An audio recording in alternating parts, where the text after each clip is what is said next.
Bem-vindos a mais um vídeo. Se você caiu de paraquedas nesse canal, talvez você não saiba que Moby Dick é o meu livro preferido da vida. Inclusive, esse canal só existe por causa dessa leitura. Foi a minha primeira leitura lá em 2022. Desde então, eu já fiz a leitura, já reli e agora eu vou reler mais uma vez.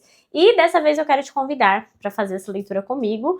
Então, esse vídeo aqui também serve como abertura de inscrição para a leitura conjunta que eu vou fazer de Moby Dick. Nós vamos ler a partir do dia 8 de setembro e vamos até novembro nessa leitura, mais ou menos aí 2 meses de leitura.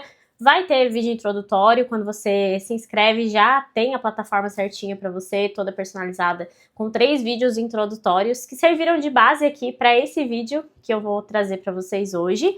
Além disso, vai ter vídeo para cada meta semanal, um cronograma específico que eu fiz com uma divisão diária de metas para que você faça a sua leitura de uma forma cadenciada que funcione bem, né? Afinal, eu já testei e já funcionou essa leitura nesse formato. Vai ter reunião também, nós teremos 2 reuniões, já estão marcadas no nosso calendário, grupo no Telegram, enfim. Eu vou deixar todas as informações aqui para vocês, tanto na descrição desse vídeo quanto no comentário fixado.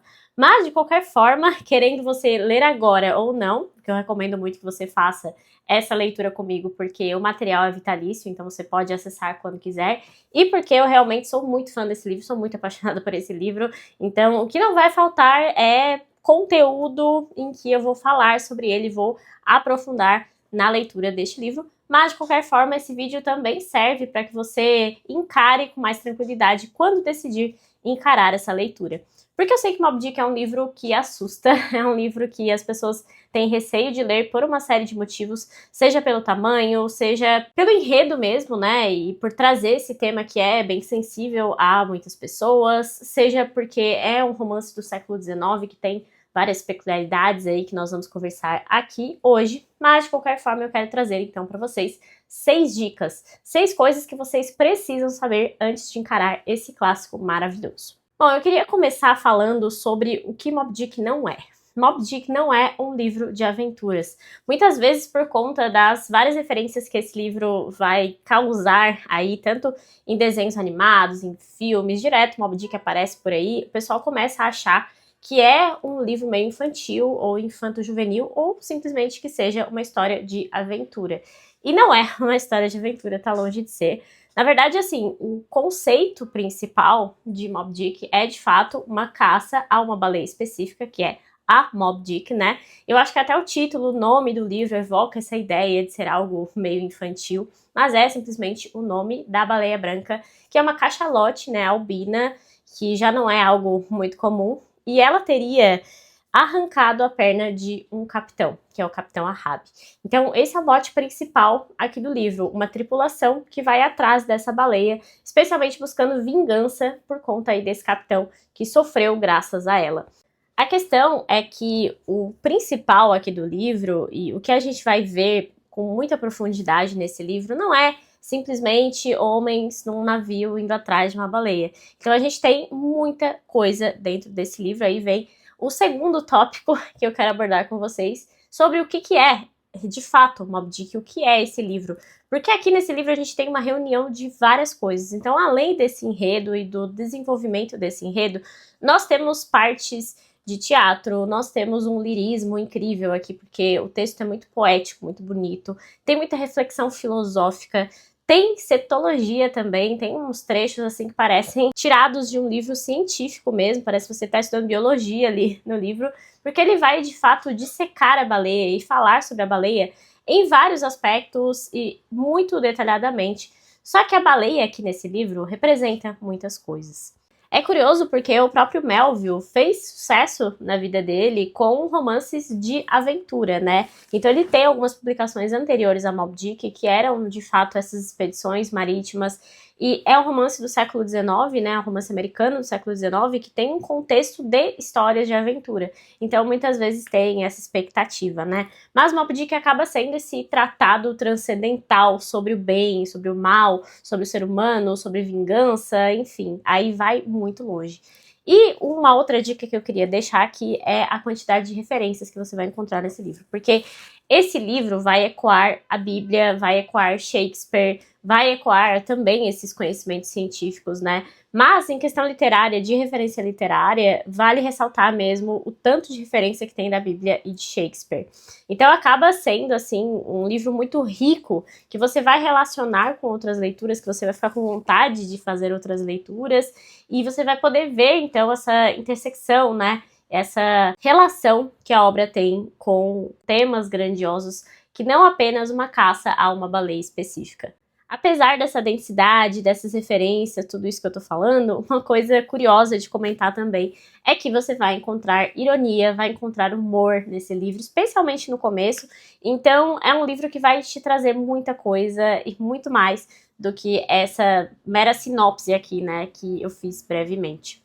Outro ponto que eu acho bem importante de comentar é em relação à caça às baleias, né? É um tema que é sensível para muitas pessoas.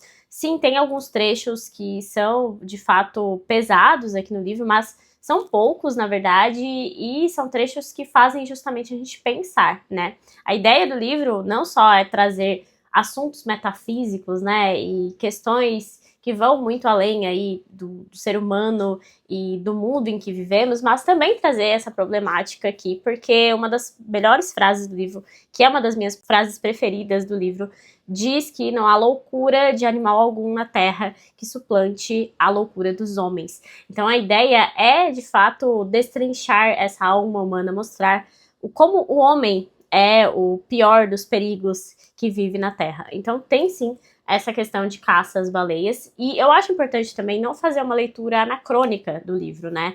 Ou seja, você precisa colocar o livro no período em que ele foi publicado. Esse é um livro de 1851, foi um período em que a caça às baleias era uma indústria muito importante ali nos Estados Unidos e em outros países também. Hoje é proibido em praticamente a maioria dos países aí, né? Sei que ainda tem lugares que fazem caças às baleias, mas de qualquer forma era usado especialmente na iluminação naquela época, porque o óleo da baleia era utilizado ali nas lamparinas, né, enfim, para de fato trazer a iluminação para as pessoas. Então, eu sempre comento que é muito fácil você, do alto do século XXI, com a sua energia elétrica em qualquer lugar aí, você julgar, né, nossa, que absurdo que eles estavam fazendo ali na época, mas claro que é um tempo totalmente diferente e isso precisa ser levado em consideração.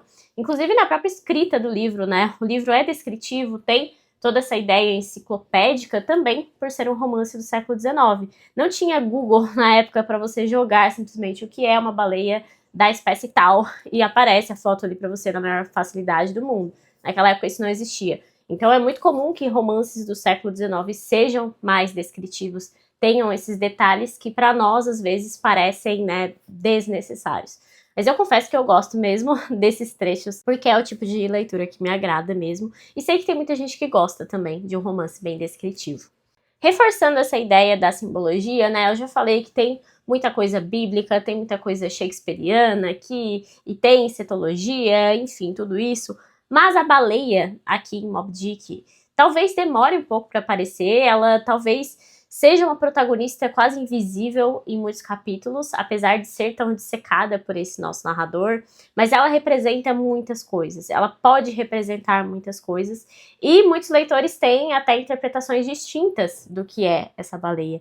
Então, entender, né, que como todo grande clássico, esse livro aqui vai falar sobre muitas outras coisas, que não só uma baleia branca que fez um mal, ou se a baleia fez de fato, né, um mal intencional, ou enfim, além de tudo que eu já falei, de fato a baleia representa muitas coisas, além de vários outros aspectos que aparecem aqui de forma simbólica. Então observar o livro nessas entrelinhas e com esse olhar simbólico vai mudar totalmente a sua forma de ver o livro, né? Não só para acompanhar um enredo aqui, mas o que eu gosto em Moby Dick é justamente o fato de que tem um enredo aqui, tem uma história sendo contada, e é uma história muito interessante, com vários personagens, com interseção de pessoas diferentes, de culturas diferentes também, mas, além de tudo isso, nós temos muitas camadas, e camadas profundas de discussão que vão muitíssimo além, né, como eu falei. E tem aí seus aspectos teológicos, filosóficos, metafísicos, enfim. E a última coisa que eu queria trazer é algo que eu sempre gosto de falar quando eu falo de Moby Dick ou de qualquer grande clássico da literatura, que é você não vai entender tudo na sua primeira leitura, você nunca vai entender tudo, ponto final, né? Quem somos nós aqui para dizer que não, eu já sei tudo sobre esse livro, eu entendi tudo na primeira leitura, eu já li e reli Moby Dick, eu tenho certeza que eu vou aprender muitas outras coisas nessa nova releitura. Mas não se desespere, não tente, meu Deus, eu preciso de todas as referências do mundo, ir atrás de todas as notas de rodapé, de todas as edições. A minha função na leitura conjunta, né, nesse caso específico, vai ser justamente trazer essas referências, mas você, enquanto leitor, precisa mergulhar de fato na obra, né, para usar aí as analogias corretas nesse livro, e entender que você vai passar por muitas coisas, por muitas informações, algumas que não vão te agradar tanto assim, que não vão te interessar tanto assim, outras que você vai gostar de discutir, que vai querer conversar com outras pessoas. Então, é um universo aqui nesse livro. É um livro que, de fato, vai te trazer muita reflexão, muita interpretação diferente e muito símbolo. Então, leia com atenção, né? Leia com esse cuidado, mas leia sabendo também que você com certeza precisará reler, precisará ver outras interpretações, conversar, né, com outros leitores, sabendo que esse livro é de fato esse universo a ser desbravado. Bom, essas são as dicas iniciais que eu quero deixar aqui para vocês, né? Caso queiram ler comigo, ficarei muito feliz de ter a companhia de vocês. Ou se vocês quiserem fazer a leitura futuramente, guardar esse vídeo aí para pegar as dicas quando forem efetivamente ler esse livro. Enfim, espero que tenha ajudado de alguma forma, porque, de fato, o meu objetivo aqui é incentivar as pessoas a lerem esse livro incrível. É o meu preferido, não é à toa, porque eu realmente acho que ele tem muita coisa para nos ensinar e continuará tendo muita coisa para nos ensinar por muito tempo. É um livro muito profundo e que fica com o leitor, né, que passa por essa jornada de uma forma atenta e de uma forma profunda também. É isso, espero que tenham gostado desse vídeo, espero vocês na leitura conjunta, se for do interesse, né? Se você gostou do vídeo, deixe sua curtida, lembre-se de se inscrever no canal, porque isso me ajuda bastante. E até o próximo vídeo.